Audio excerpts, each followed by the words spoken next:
চলো রমা কাকিমাদের বাড়িতে গিয়ে আমরা টিভি দেখবো। হ্যাঁ রমার মা, ও রমার মা।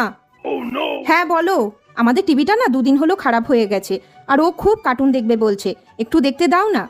টিভি দেখবে? ঠিক আছে এসো, এখানে বসি। হ্যাঁ বাবা, নাও দেখো।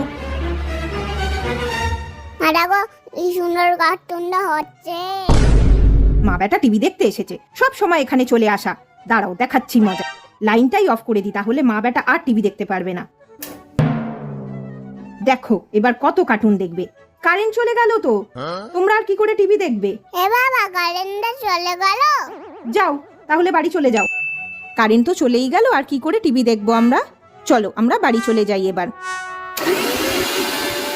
মিক্সিটা চলছে, তার মানে কারেন্টটা ছিল, ইচ্ছা করে বন্ধ করে দিল, বুঝলি তো বাবান। চলো আমাদের যখন টিভি ঠিক হবে আমরা তখন দেখবো। হ্যাঁ।